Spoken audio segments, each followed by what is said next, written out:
Hai semuanya.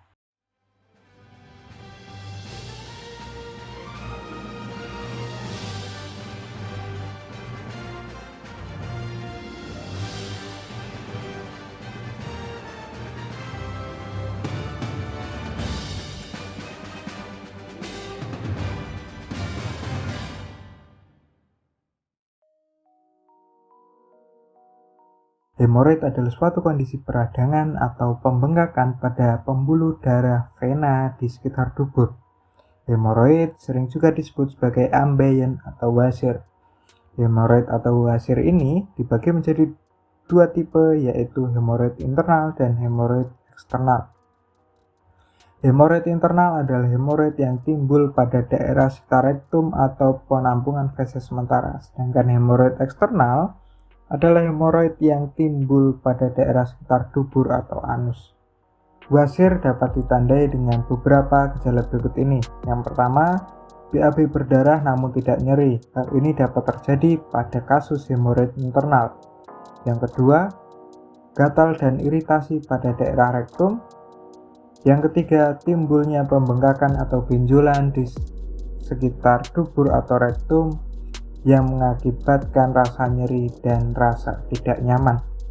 Kondisi yang paling sering menimbulkan rasa nyeri dan ketidaknyamanan adalah hemoroid eksternal. Selain gejala yang telah kami sebutkan, mungkin saja ada gejala-gejala lainnya. Oleh karena itu, apabila Anda memiliki kekhawatiran akan suatu gejala tertentu, maka konsultasikanlah kepada dokter Anda atau segeralah periksakan ke pelayanan kesehatan terdekat. Hemoroid atau wasir disebabkan oleh pembengkakan pembuluh darah vena karena adanya peningkatan tekanan darah di bagian rektum. Faktor yang menjadi penyebab wasir adalah sembelit kronis atau sembelit yang terjadi dalam kurun waktu yang cukup lama, 3 bulan atau lebih. Feses yang keras akan membuat proses mengejan atau tenaga yang dikeluarkan untuk mengejan lebih ekstra. Nah, tekanan ekstra yang terjadi tersebut dapat memicu pembengkakan pembuluh darah di anus yang dapat memicu wasir. Kemudian kehamilan. Seiring bertambahnya usia kehamilan, tentu rahim akan ikut berkembang sesuai dengan perkembangan janin. Tekanan rahim ini dapat menekan pembuluh darah yang ada di daerah rektum sehingga menimbulkan benjolan. Yang ketiga, duduk terlalu lama. Gaya hidup kurang gerak ternyata juga dapat mempengaruhi timbulnya hemoroid atau wasir. Hal ini terjadi karena adanya penekanan terus-menerus pada daerah rektum yang dapat mengakibatkan pembuluh darah pada daerah anus mengalami kekakuan, sehingga apabila mengalami tekanan pada saat buang air besar dapat menyebabkan pembengkakan. Selanjutnya ada diare, berat badan berlebih, serta kurangnya asupan serat yang dapat mengakibatkan sembelit.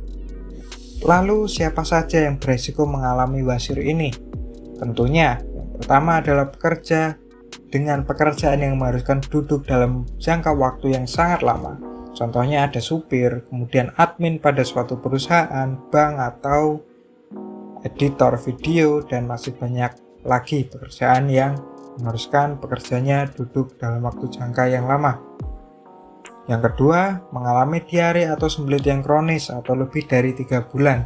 Kemudian mengalami obesitas, kurang asupan makanan yang tinggi serat, dan ibu hamil. Beberapa kondisi wasir memang dapat sembuh sendiri. Namun, pada kondisi tertentu, wasir harus mendapatkan pengobatan. Berikut ini adalah beberapa perawatan atau metode pengobatan yang dapat menjadi rujukan. Yang pertama, minum suplemen tinggi serat. Hal ini dapat bertujuan untuk meredakan sembelit sehingga mengurangi tekanan pada saat BAB. Yang kedua adalah penggunaan obat wasir dalam bentuk krim.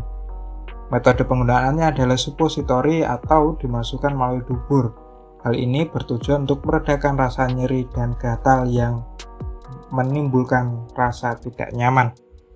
Yang ketiga, sebagai pilihan terakhir adalah hemoroidektomi atau operasi pengangkatan wasir. Hal ini menjadi pilihan terakhir apabila tidak dapat disembuhkan dengan menggunakan dua cara yang telah kami sebutkan sebelumnya. Lebih baik mencegah daripada mengobati. Lalu, apa saja hal-hal yang dapat dilakukan untuk mencegah atau mengatasi wasir?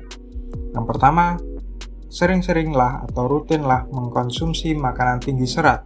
Yang kedua, rajin berolahraga, kemudian menjaga daerah anus tetap bersih. Dan yang keempat, hindari penggunaan tisu toilet yang kering, karena tisu toilet yang kering dapat menyebabkan perlukaan di daerah dubur yang dapat memicu terjadinya wasir. Demikian informasi yang kami sampaikan. Apabila ada pertanyaan, silakan tuliskan pada kolom komentar atau hubungi sosial media yang telah kami cantumkan di kolom deskripsi.